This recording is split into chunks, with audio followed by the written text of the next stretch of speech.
আসসালামু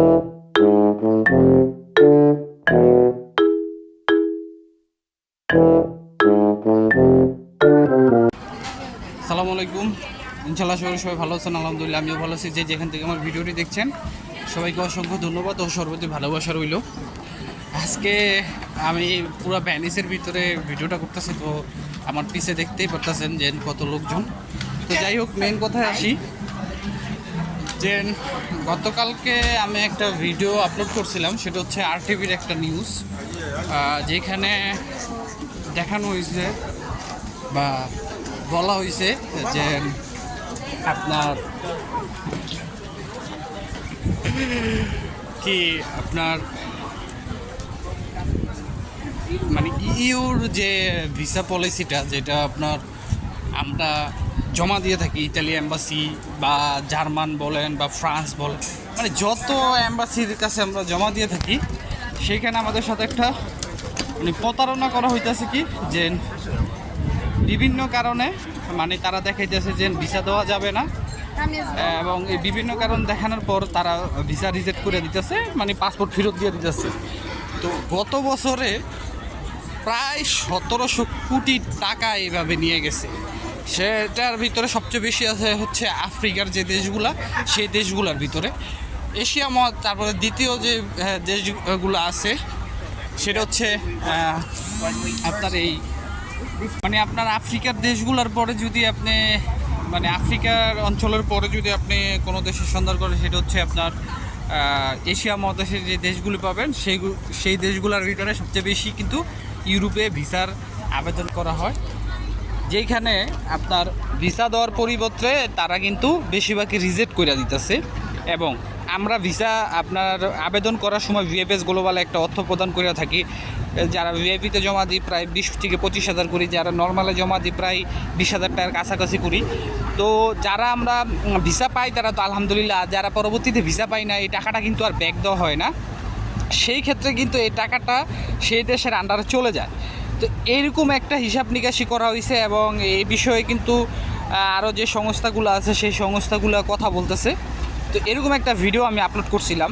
এই video upload করার পর গতকালকে আমি একটা ভিডিও দেখলাম, বা গতকালকে একটা ভাই গ্রুপে একটা পোস্ট করছে, যেটা হচ্ছে আপনার তিনি পাসপোর্ট জমা দেওয়ার পরে সিজনাল ভিসায় জমা দেওয়ার পরে তারে সাইন করাইছে, সাইন করানোর পরে বলছে 10 দিনের ভিতর কাগজ অনলাইন করে দিতে, সেই কাগজ অনলাইন করছে। তারপরে আবার তারে ইন্টারভিউ নিছে, ইন্টারভিউতে ইংলিশে তারে প্রশ্ন করছে, ইংলিশে কথা বলতে পারে নাই দেখা তারে কিন্তু রিজেক্ট করে দিছে। পরে সিলেট ভিএফএস গ্লোবালে পাঠাইছে। আই থিঙ্ক আমার মনে হয় আমি যতটুকু একটা পড়ে দেখছি, আমি এখানে উপরে দিয়ে দিব।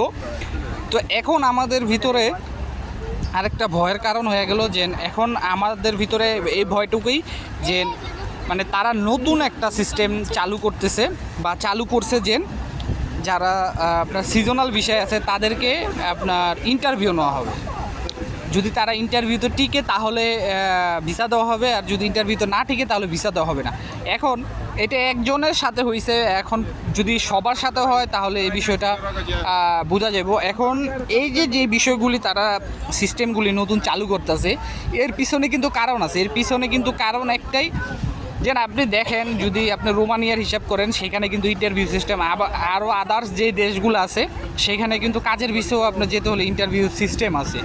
তো এখন আমি জানি না ইতালি এম্বাসি কিন্তু এই সিস্টেমটা চালু করবে কিনা, কিন্তু এম্বাসিতে কিন্তু ইন্টারভিউ নেওয়া হয় না, ইন্টারভিউ নেওয়া হয়েছে ভিএফএস গ্লোবালে। এবং তাকে যে ফোলিও মানে যে কাগজ ধরাই দিয়েছে, যে রিসিট দিয়ে দিছে তার ভিসা রিজেক্ট হওয়ার পরে, সেইখানেও সুন্দরভাবে উল্লেখ করে দিছে তিনি ইংরেজি বলতে পারেন না, তার ইন্টারভিউ ভালো হয় নাই, মানে নানান কারণ। তো আসলে এখন কতটুকু কী হবে জানি না, তবে সামনের দিনগুলি আমাদের জন্য কঠিন হইতেছে। আমি মনে করি যে আমরা যে কিছুদিন আগে যে আন্দোলন কর্মসূচি করছি, যার কারণে আমাদের উপরে ক্ষিপ্ত হইয়া তারা এখন এই সিদ্ধান্তগুলি নিতেছে। তবে আমি দোয়া করি যে আল্লাহ তাআলা জানি আমাদের জন্য ইজি করে দেয় সব কিছু, ঠিক আছে। আর যদি ইটালির নুলস্থার কথা হিসাব করেন, আমি এখন কোনো আপডেট পেতেছি না। আর ভিএফএস গ্লোবাল থেকে ভালোই আপডেট, মানে ভিসা পাসপোর্টের ডেলিভারি হইতেছে, ভিসাও পাইতেছে, অনেকে রিজেক্টই হইতেছে। তো সবাই এখন ধৈর্য ধরেন। আর যেহেতু যদি এরকম কোনো হয় তাহলে আপনারা একটা জিনিস করতে পারেন, যে বিষয়টা আপনারা এতদিন কর্মসূচি করছেন, এই বিষয়টা কর্মসূচি বা আন্দোলন করতে পারেন যে যদি আমাদের ভিসা না হয় আমাদের টাকাটা ব্যাক দিয়ে দেয়, মানে টাকাটা জানি ব্যাক দিয়ে দেয়, এরকম একটা সিস্টেম জানি ইতালি এম্বাসি অথবা বিএফএস গ্লোবাল থেকে চালু করে। তো আজকের মতো ভিডিওটা এখানে অনেক তাড়াহুড়োর মধ্যে ভিডিওটা করলাম। তো ইনশাল্লাহ মানে একটু ব্যস্ততার ভিতরে আসি, নিজের একটু গুছাই নিতেছি। তো সবাই আমার জন্য দোয়া করবেন, আসলে একটু সমস্যার ভিতরেও আছি। তো সবার কাছে দোয়া রইল, সবাই আমার জন্য দোয়া করবেন, সবার জন্য দোয়া রইল। আসসালামু আলাইকুম, আল্লাহ হাফেজ।